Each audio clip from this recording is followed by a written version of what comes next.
Assalamualaikum warahmatullahi wabarakatuh. Perkenalkan, nama saya Alpianti Azizah dari kelas SD 22C NIM 202201000158. Di sini saya akan mempresentasikan materi pendidikan Pancasila sesi 6, yaitu dinamika esensi tantangan Pancasila sebagai dasar negara. Dinamika Pancasila sebagai dasar negara. Tujuan pembelajaran: menjelaskan dinamika Pancasila sebagai dasar negara. Dinamika Pancasila. Awal kemerdekaan menyepakati Pancasila sebagai dasar negara Indonesia. November 1945 sampai Juli 1959. Dekret Presiden 5 Juli 1959, Indonesia menganut sistem demokrasi liberal. 30 September 1965 muncul gerakan dari PKI G30S atau PKI yang ingin mengganti ideologi Pancasila, tapi hal ini berhasil digagalkan. Masa Orde Baru. Pancasila dijalankan dengan konsep P4 pada zaman Soeharto, tapi gagal karena Orde Baru menjalankan sistem liberalisme kapitalisme. Reformasi 1998. Para akademis dan pemerhati Pancasila terus mengembangkan gerakan untuk mengembalikan Pancasila sebagai dasar negara Indonesia. Selanjutnya, esensi Pancasila sebagai dasar negara.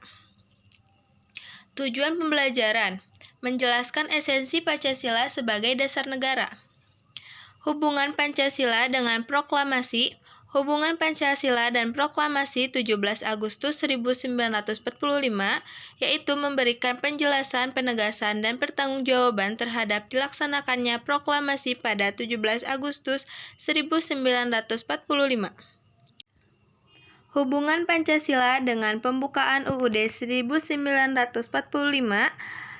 Hubungan Pancasila dan pembukaan UUD 1945 bahwa pembukaan UUD 1945 memenuhi syarat unsur mutlak sebagai stats fundamental norm.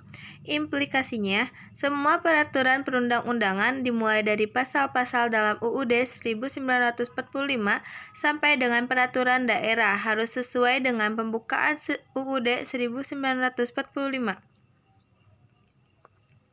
Selanjutnya, tantangan Pancasila sebagai dasar negara. Tujuan pembelajaran: menjelaskan tantangan Pancasila sebagai dasar negara. Mengantar dalam mencapai tujuan negara, berkembangan dua aliran, yaitu aliran liberal individualis dan aliran sosialis. Aliran liberal individualis berpandangan kesejahteraan dan kebahagiaan harus dicapai dengan politik dan sistem ekonomi liberal melalui persaingan bebas. Aliran sosialis atau kolektivis berpandangan kesejahteraan dan kebahagiaan manusia dapat diwujudkan melalui politik dan sistem ekonomi terpimpin atau totaliter. Tujuan negara Indonesia ada 5, yaitu 1. Melindungi segenap bangsa. 2. Melindungi segenap tumpah darah. 3. Memajukan kesejahteraan umum. 4. Mencerdaskan kehidupan bangsa. Dan 5. Ikut serta melaksanakan ketertiban dunia. Untuk mencapai tujuan dan kesejahteraan bangsa Indonesia, Pancasila menghadapi berbagai macam tantangan. Tantangan Pancasila sebagai dasar negara. 1. Masuk dan berkembangnya paham liberalisme, kapitalisme, komunisme, sekualisme, pragmatisme, dan hedonisme, yaitu menggerus kepribadian bangsa yang berkarakter nilai-nilai Pancasila. 2. Adanya sikap kebebasan tanpa batas akibat adanya otonomi daerah. 3. Munculnya kekerasan dan perilaku anarkisme yang bersumber dari SARA. 4. Sikap mengutamakan kepentingan pribadi, mengabaikan kepentingan negara atau masyarakat luas. Konsekuensi Pancasila sebagai dasar negara. kebijakan umum dan politik hukum harus tetap menjaga keutuhan bangsa, baik secara ideologis maupun secara teritorial.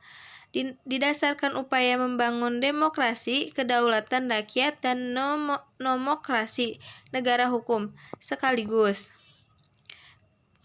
Didasarkan pada upaya membangun keadilan sosial bagi seluruh rakyat Indonesia, didasarkan pada prinsip toleransi beragama yang berkeadaban. Kedudukan Pancasila sebagai dasar negara. Pancasila adalah sumber dari segala sumber tertib hukum Indonesia. Pancasila meliputi suasana kebatinan dari UUD 1945. Pancasila mewujudkan cita-cita hukum bagi dasar negara, baik hukum dasar tertulis maupun tidak tertulis. Pancasila mengandung norma yang mengharuskan, UUD mengandung isi yang mewajibkan pemerintah dan lain-lain sebagai penyelenggara negara. Pancasila merupakan sumber semangat abadi UUD 1945 bagi penyelenggaraan negara. Sekian dari presentasi saya. Mohon maaf jika ada kesalahan dalam penyebutan kata. Mohon dimaklumi. Wassalamualaikum warahmatullahi wabarakatuh.